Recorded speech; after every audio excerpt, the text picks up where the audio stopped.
Good morning and welcome to our live video. I am streaming here in our Facebook group, Women Healing from Emotional Abuse with Power, Passion, and Pleasure. And you may also be finding this on my YouTube channel, Pleasure for Health, or Elsa Kepi later on. So I am Elsa Kepi and I'm here to talk to you today about self-regulation and how to overcome self-sabotaging episodes or behaviors, and just learning about ourselves enough to know when we need to break free and express more of ourselves and when we need to rein it in and kind of contain what we're feeling. And I don't mean contain as in repress. So there's a difference between repressing our emotions and our feelings and containing that and just being comfortable with that discomfort. So that's what we're going to go today and cover that in a little more depth. This was actually brought up by someone in the Facebook group, so thank you very much for bringing this topic up. It's really important because I think that it affects all of us in some way. We tend to probably be either one of those people that is over expressive. We tend to just kind of splat our feelings and emotions everywhere very easily. Or we may conversely be someone who holds in and restrains and to a fault, hold ourselves in. So often the self-sabotage can express itself either way, right? We can hold ourselves back from doing what we really need to do, or we could end up over-expressing and just kind of pushing everyone away and not actually getting to what is actually going on. So typically, I would say that self-regulation has become a buzzword in the psychology world and helping, CBT, cognitive behavioral therapy, all these ways of, okay, if you feel this, then here's your steps and here's how we're going to, act in a better way. Here's how we're going to take your feelings and go down this other path. So more control of our ego over our feelings will lead to, a better relational aspect in the world. We'll be able to act more constructively in our lives. And that is true up to a certain point. But what often happens is that super controlling ego that may be very strong controls, and then we just lose it, right? The straw that breaks the camel's back, we might call it, right? You get the one thing that is too much for you to handle in that way, and you lose it, and everything comes flooding out, or you self-sabotage. You were doing great on your diet until all of a sudden, you got whatever news, and that's it. You binged on everything. You were doing great, controlling your anger, and then all of a sudden, boom, it's like over, you're angry about everything. So it often comes from restraining ourselves with our ego so much that we're not actually learning about integrating what we're feeling in our body. We're just tamping it down. So it's kind of like having a really controlling parent for this little screaming toddler, and the parent is really good at kind of managing the toddler. But at some point, we still haven't found out why the toddler is screaming in the first place, right? So if we really want to transform and find out what is happening in the body and why are we feeling what we're feeling, and maybe how can we work with those feelings to both accept and also learn to contain and learn to express in a more healthy way, which doesn't mean control. It means I can feel this. I know how I want to express it. That will be healthy for me. I can do that, and I can sort of take a breath after and feel, have released some of that energy. It's very much like a breath. Like if you think about every time you take a breath in, you take in and you're charging, you're building energy as you breathe in. And then you hold it up here with tension, right? You're holding your breath for a moment, hopefully not too long. So you hold that tension of the full breath, And then you breathe out and you release and you discharge that tension.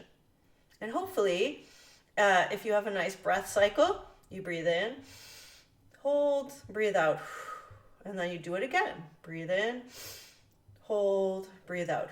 So, the age-old advice of take a deep breath really works because we're actually practicing taking in energy and charge, which could be tantamount to I feel angry or I feel joyful, whatever you're feeling. I'm going to sit with that feeling for a moment and then I'm going to let it go. I'm going to discharge that feeling. And if we have that nice up and down cycle, we don't get stuck anywhere. And so often if you get stuck at any of those points and stop the flow, you get different things manifesting. If you don't take a breath in at all, you have no energy, you're kind of depressed, right? Like if you were stuck at that bottom point, it's like, I don't have any energy or willpower to do anything. So then when you breathe in, if you're stuck at the breathing in energy charging phase, you're probably taking in energy from everyone around you. You become kind of vampiric in that you're always needing to take in energy, try to get yourself up. So there's some things that manifest on there. If you get stuck at the top, you might notice that you're kind of stuck with this overcharged, like hypervigilant kind of, I don't know what to do, but I'm up to here and really tense. So you get too much tension, you might get high blood pressure, different things like that. And then if you get stuck on the discharging, that could be the too much expression, too much spilling out of all of your energy all over everything. Could be emotional, could be, overdoing, overworking, over exercising, over anything as you're trying to discharge the energy. And then again, you're back to that end state. So again, we're trying to get that nice flow of energy. And so what we call that in a somatic kind of psychological way might be that we would have different ways of charging, of taking in. So we might, if we're depressed, we might have a different exercise to help a depressed person find some energy in their body, build a bit of energy in their body, because we want to get them out of that bottom state. So we want to build some energy. And then we want them to hold that slightly higher energy level than they normally would have. It's going to feel uncomfortable because it's different than what you've been used to. So if you're used to no energy, like I can't get out of bed kind of place, and you charge your body, even if it's just with breath a little bit, and there's different ways to do that. I'm not going to go into all the techniques in this video, but there are lots of techniques and ways to build energy for different types of emotions and different types of people. And that's something that a somatic therapist might guide you through. So that's one of those things that they might help you find these exercises for you. But as you build that energy, then you have to learn to contain it. And herein lies the self-regulation of that. So you want to hold that extra level of energy for a moment and notice it and be like, oh, what would life be like if I am slightly more energized in the world, right? And that's a little uncomfortable. And then we actually want to learn how to, discharge that extra energy. So with depression, you might have a discharge, you might have a crying, right? There might be grief as well under that depression, or anger or something else. So you might have a body position, might be hanging forward, something like that would discharge that and allow you to just soften enough to have a good cry or something. So you'd have built up some energy, you hold it, you learn to contain that a little bit, and then you learn to let it go. So this is actually teaching yourself to go through that cycle so that you're regulating your own self. And part of doing this, and as a trainee in some of these therapeutic modalities, like I would actually try out, grief, depression, anger, fear, horror, joy. I would try out building that as a charge, holding it, releasing it, and then just soaking in that kind of moment of like, we've been through a whole cycle. and noticing, how did that feel in my body? Was that familiar to me? Was that particular emotion familiar? Was it uncomfortable? Could I find that emotion for me?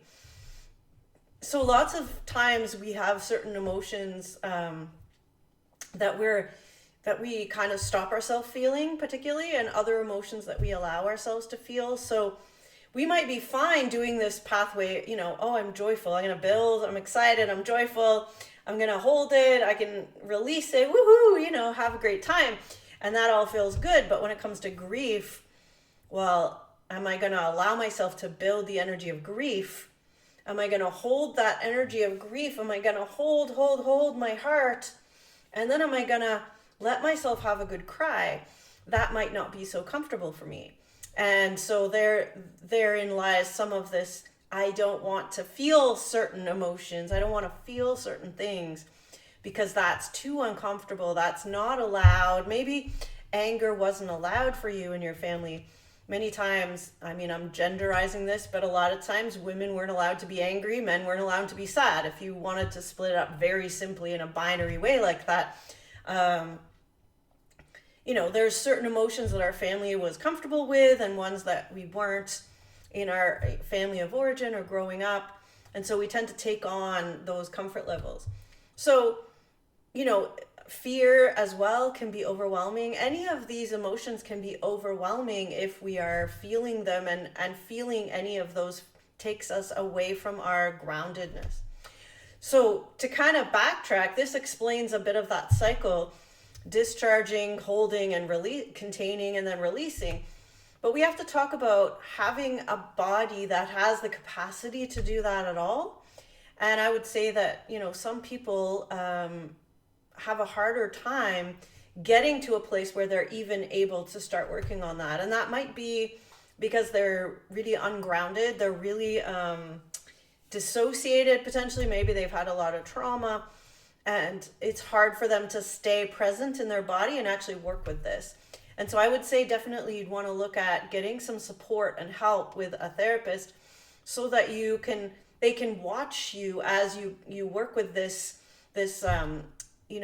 flow, to make sure that you are still in your body and you're not just getting overwhelmed or flooded, they sometimes call it, by these emotional states, and you're not staying grounded, right? So if you feel a little bit of fear and then whoop, you've dissociated, or you run away, or you're just, uncontrollably anxious, that isn't going to be very therapeutic for you. So I'm explaining this in a somewhat simplified version.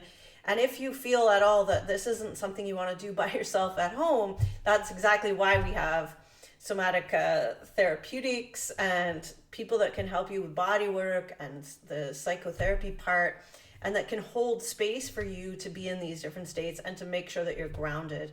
Even I'm not so much trained in shamanism, but I think a lot of these traditional ways of doing things, or other energetic ways, would be to have somebody holding that space with you that's helping to keep you grounded in your body.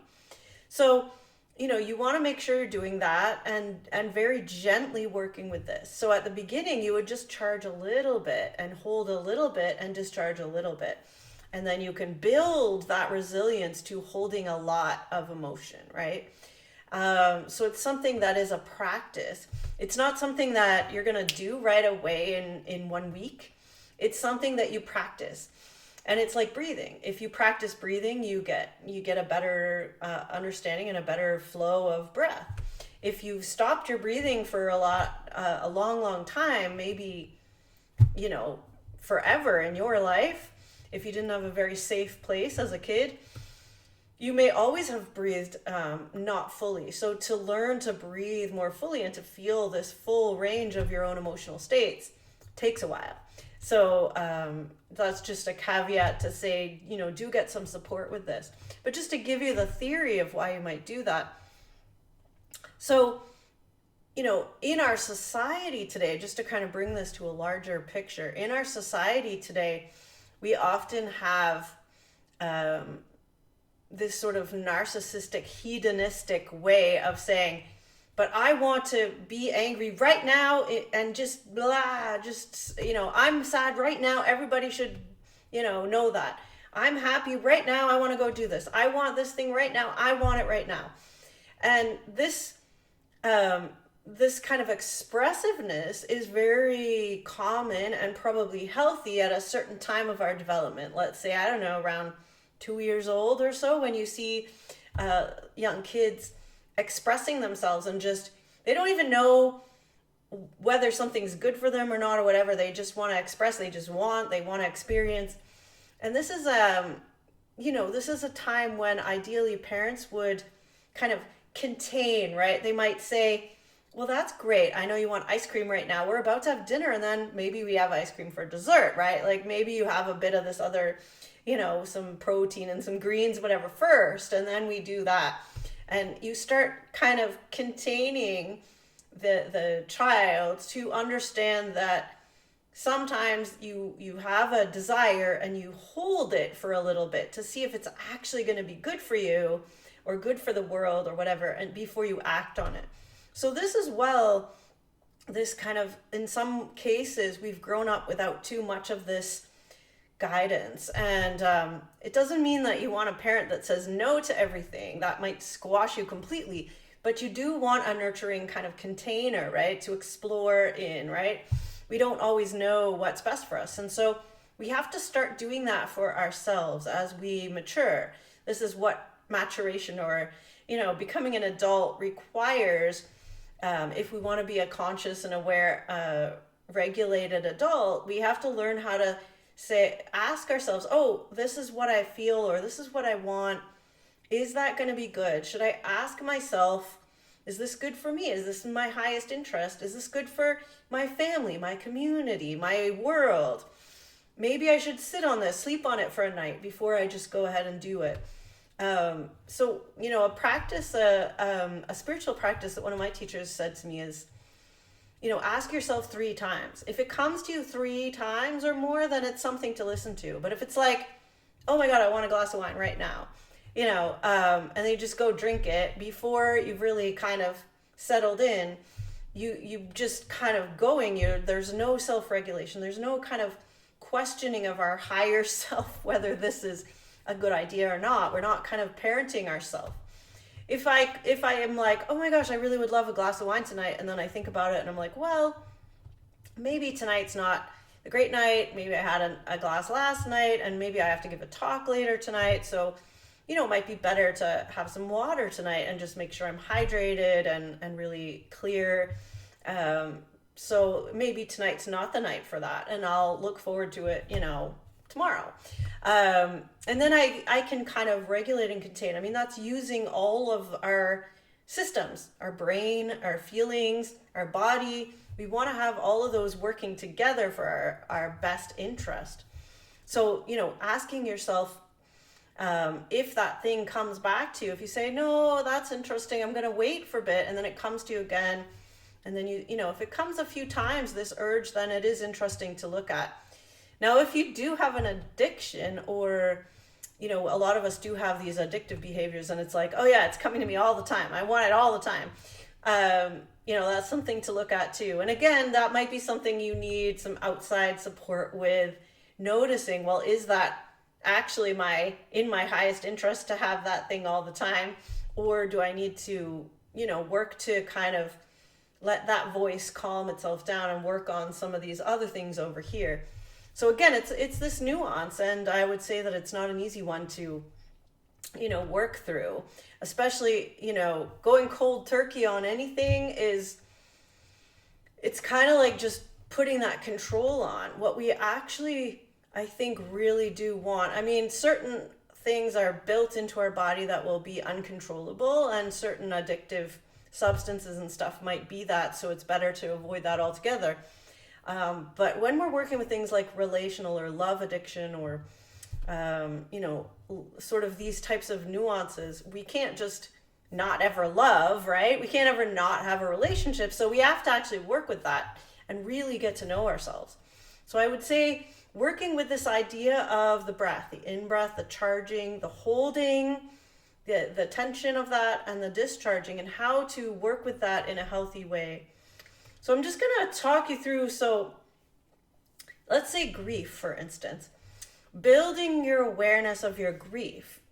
You want to ground yourself. So if you know how to ground, rub your feet on the floor, get yourself really grounded, put your hand on your belly and do some breaths. And just kind of be aware of your grief. And maybe what you do, I don't have one here. I have my, if you have a pillow or something, you want to hold your pillow and just become aware of your grief. You might even say something like, I'm sad to lose you, or whatever. Could be a stuffy, if you still have one, lying around somewhere, a blanket. And you just become aware of that. So that's the building of noticing your grief. And then you might even reach out. You might say, I miss you, that kind of thing. Be aware of your grief. And then you might, to sort of sit with that grief, you might hold your body. So you might hold yourself and rock. You might see this in a lot of videos on somatic exercise or something. You might hold yourself and just I'm really sad, right? I'm holding myself in my grief. And you might even talk to the person that you miss, and just have that holding. You might hold your legs all curled up too. So really holding that tension of, I'm feeling really sad. And then to discharge, you might have put your legs out in front and lean forward and just let things go. So you might, it's like a forward seated forward fold if you were doing yoga, just leaning forward and, maybe pushing. So if you have a towel around your feet and you push your feet into the towel as you lean forwards, you start feeling your feet and your legs kind of pushing. So you get to actually use the muscles of your legs a little bit. And that helps you to sort of release grief. Another way I've heard is just circling your wrists, circling your ankles is helpful to release grief very gently. So, then you just I feel really sad and now I'm going to let it go. So that's a little bit of a cycle of what you could do with grief. There's different exercises you could do. You can make up your own, but that's the idea that I'm putting across. And what that leads to, but circling back to our self-regulation idea, what that leads to is an awareness of what you're feeling and a kind of mastery of how to work with it so that you don't feel overwhelmed and flooded by these things. And therefore, you're like, oh, I actually am really grieving. I know how to work with that. I'm going to go spend half an hour doing that little cycle and letting myself feel that. And when you're done, you're not going to have these compulsive avoidance tactics come up. That's been my experience anyway. And it may take a while if you've really developed very strong coping strategies that involve masking what you're feeling, whether it's binge eating or addictions or overworking or getting into another relationship, whatever those are for you, those behaviors, you kind of have to rein yourself in a little bit and take some time to really work with your own self. So if this has really intrigued you and interested you, I would love to hear from you. I have a number of programs and ways of working with me if this is something you would like to work with. I do work online or in person. I have a retreat center. You can come stay. There's some online courses you could start with. I have a blog. I have this Facebook group. So please do stay in touch. And reach out if you're interested in working with this. I also do training programs for therapists, for body workers to learn about this stuff, to help support other people with it. So that might be something you're interested in down the road as well. As you go on your own journey, you may want to offer that to others. So reach out to me. ailsakepi.com is a great place to start.